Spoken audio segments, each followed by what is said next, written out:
नमस्कार। आज हम इतिहास के एक ऐसे दौर में चलते हैं जिसने भारतीय उपमहाद्वीप का नक्शा ही बदल कर रख दिया। एक ऐसा दौर जिसने सीमाएं फिर से बनाई, बड़े बड़े साम्राज्य बनाए और फिर उन्हें मिटा भी दिया। तो चलिए शुरू करते हैं। और हमारी कहानी का जो सबसे बड़ा सुराग है वो है दिल्ली का ये शानदार स्मारक। पर ये सिर्फ एक खूबसूरत इमारत नहीं है। नहीं, ये हमारी कहानी का एक बहुत ही अहम गवाह है जिसने पूरे इतिहास को अपनी आंखों के सामने बदलते देखा है। और यहीं पर हमारा असली सवाल खड़ा होता है। भाई, पत्थरों से बनी ये एक मीनार और इसके आसपास की इमारतें हमें सदियों के संघर्ष और उस उथल-पुथल की कहानी कैसे बता सकती हैं? आइए इसी सवाल का जवाब ढूंढते हैं। देखिए, इस मीनार को पूरी तरह समझने के लिए हमें पहले उन ताकतों को समझना होगा जिन्होंने इसे खड़ा किया। और इसकी शुरुआत होती है उत्तर से होने वाले हमलों से। अब देखिए, भारत ने लड़ाइयां तो पहले भी बहुत देखी थी, इसमें कोई शक नहीं। लेकिन इस बार कुछ अलग था। इस दौर में उपमहाद्वीप के बाहर से आने वाले समूहों ने जो हमले किए वो बिल्कुल नए तरह के थे। और इसी ने आने वाली सदियों के लिए यहाँ के समाज और संस्कृति को हमेशा के लिए बदल दिया।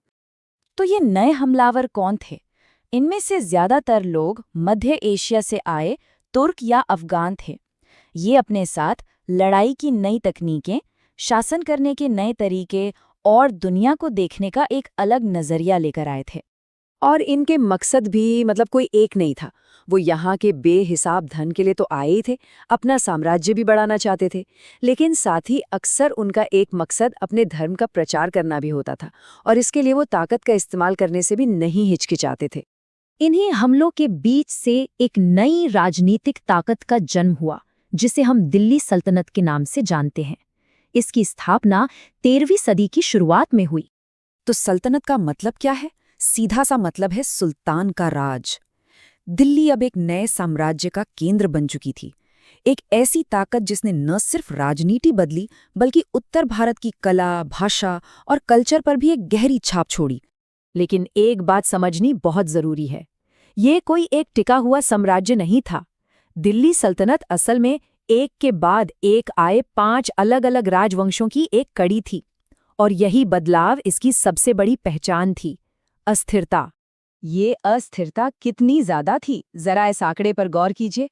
हर 3 में से लगभग 2 सुल्तान, सोचिए 2 सुल्तान, उन्होंने तख्त कैसे हासिल किया? अपने से पहले वाले को हिंसक तरीके से हटाकर। मतलब राज करने का तरीका ही उथल-पुथल से भरा था। तो इसका नतीजा क्या हुआ? नतीजा ये कि एक सुल्तान का औसत राज महज 9 साल का होता था। सिर्फ 9 साल। दिल्ली का तख्त आप कह सकते हैं दुनिया की सबसे खतरनाक कुर्सियों में से एक बन गया था। और इसका असर सिर्फ महलों तक नहीं था, बल्कि आम लोगों की जिंदगी पर भी पड़ता था। लेकिन मजे की बात यह है कि इतनी उथल-पुथल के बावजूद इन शासकों के सपने, उनकी महत्वाकांक्षाएं बहुत बड़ी थीं। अलाउद्दीन खिलजी जैसे कुछ सुल्तान तो खुद को सिकंदर सानी यानी दूसरा सिकंदर कहलवाते थे। वो खुद को दुनिया जीतने वाला समझते थे। और इसी सोच ने भारत के अलग अलग हिस्सों को एक सिस्टम के तहत लाने की कोशिश की, जिससे अनजाने में ही सही व्यापार और विचारों के नए रास्ते भी खुले।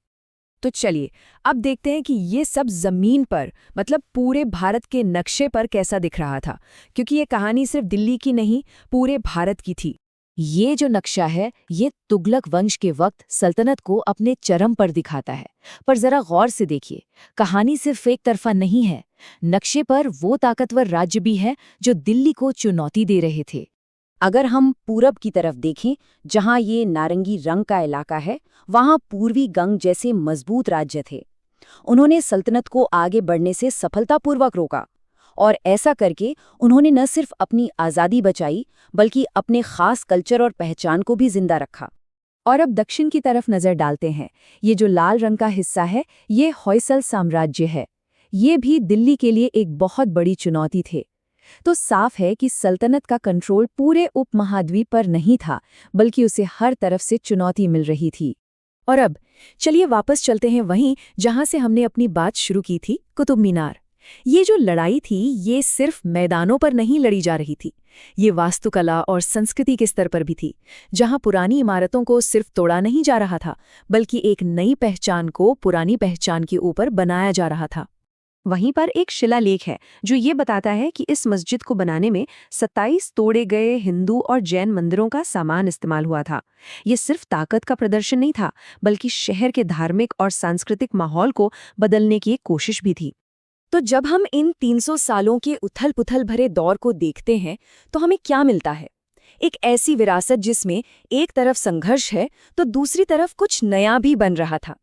इसी दौर में शासन के नए तरीके, आर्किटेक्चर के नए स्टाइल और यहाँ तक कि नई भाषाओं के बीज बोए गए। ये टाइमलाइन दिखाती है कि सल्तनत का अंत कैसे हुआ। पहले तैमूर का हमला हुआ जिसने सल्तनत को बहुत कमजोर कर दिया, और फिर 1526 में पानीपत की पहली लड़ाई। बस यहीं पर सल्तनत का दौर खत्म हो गया और भारत की अगली बड़ी ताकत मुगलों के लिए दरवाज़ा खुल गया, जिन्होंने सल्तनत की ही बनाई नींव पर अपना एक विशाल साम्राज्य खड़ा किया।